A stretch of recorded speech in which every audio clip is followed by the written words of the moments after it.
Twelfth class. बेटा आज हम बहुत ही इम्पोर्टेंट एक आर्टिकल करने जा रहे हैं, that is force between two infinite long parallel conductor current carrying conductors.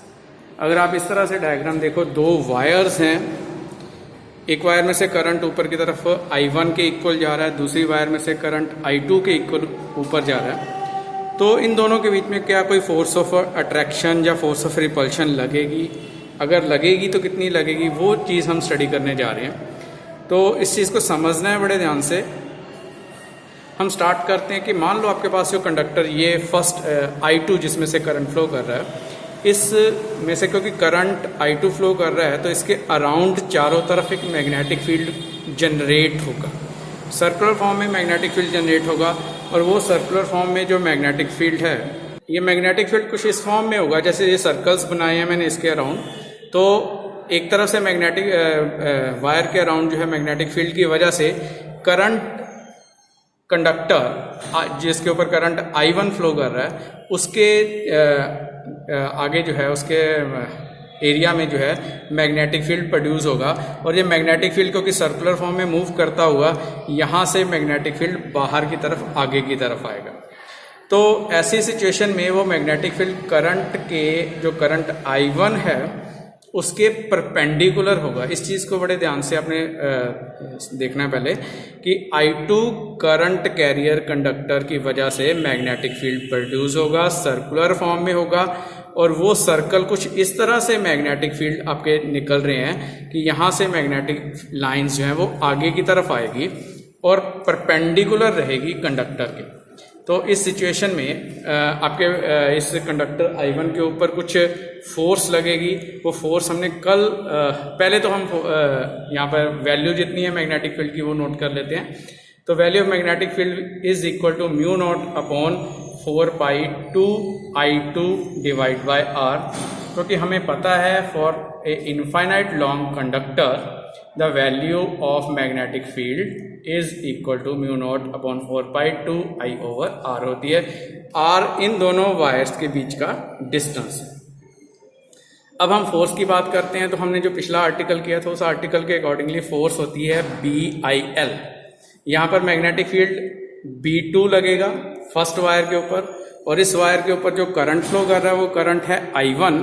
और फोर्स पर यूनिट लेंथ लेंगे बेटा, और पर यूनिट लेंथ लेने की वजह से हम यहाँ पर वैल्यू L की जगह 1 पुट करेंगे। So F is a force per unit length acting on the wire 1 which is equal to B2 multiply by I1। B2 की वैल्यू हम पुट करेंगे, I1 साथ में हो गया, तो आपके पास वैल्यू आएगी mu naught upon 4π2I1 I2 divide by R। ये फोर्स किसके ऊपर हमने निकाली? अभी ये फोर्स निकाली हमने कंडक्टर जिसमें से करंट I1 फ्लो कर रहा है।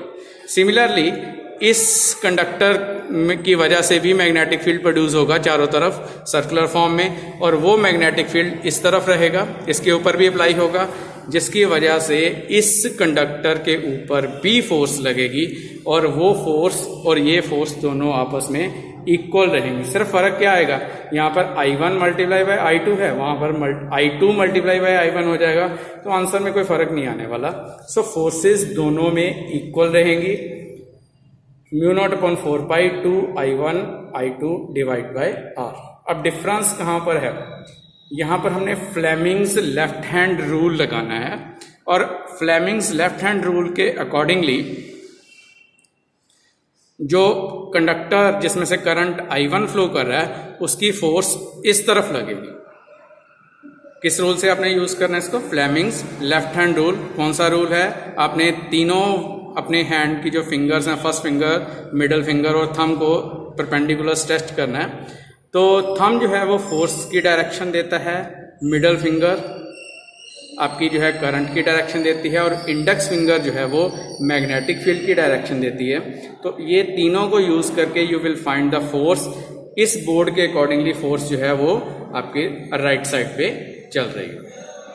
अब सिमिलरली अगर आप दूसरे कंडक्टर की बात करते हो, करंट जिसमें से I2 फ्लो कर रहा है, तो उसकी फोर्स की डायरेक्शन जो है वो अपोजिट आएगी। अपोजिट आने का कारण क्या है? करंट तो दोनों केसेस में ऊपर जा रहा है, बट यहाँ से जो मैग्नेटिक फील्ड है वो बाहर की तरफ आ रहा है, बट इस वायर का जो मैग्नेटिक फील्ड होगा वो अंदर की तरफ जा रहा है। तो मैग्नेटिक फील्ड की डायरेक्शन अलग अलग हो गई, एक दूसरे के अपोजिट हो गई। यही कारण है कि एक की फोर्स जो है एक साइड पर है और दूसरी की उसकी अपोजिट साइड पे।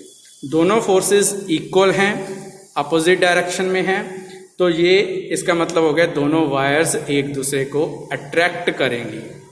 और किस फोर्स के साथ अट्रैक्ट करेंगी? Force per unit length μ0/4 pi 2I1I2 divide by r। इतनी फोर्स के साथ दोनों कंडक्टर्स जो हैं वो एक दूसरे को अट्रैक्ट करेंगे। दूसरा केस हम यहाँ पर कर सकते हैं कि अगर एक वायर में करंट ऊपर की तरफ जा रहा है, दूसरी वायर में करंट नीचे की तरफ जा रहा है। इसको आप अपने घर में प्रैक्टिकली करके देख सकते हो। थ्योरी पार्ट तो सेम रहेगा, वैल्यू भी सेम रहेगी, बट डायरेक्शन उस केस में क्या हो जाएगी? अभी इनकी डायरेक्शन जो है अंदर की तरफ दोनों एक दूसरे को अट्रैक्ट कर रहे हैं, तो उस केस में इसकी डायरेक्शन कुछ इस तरह से आ जाएगी। पहले वाले की इस तरफ आएगी, जैसे ये मैं नीचे ड्रॉ की है, तो वो अब एक दूसरे को रिपेल करेंगे। तो आपने जो रिजल्ट याद रखना है, when two parallel conductor carrying current in the same direction, they will attract each other, and when they carry current in opposite direction, they will repel each other। बहुत ही इंपॉर्टेंट आर्टिकल है बेटा, इसको आपने ध्यान से करना है, अपनी कॉपी के ऊपर नोट करना है और इसको लर्न भी करना है बेटा अच्छे से।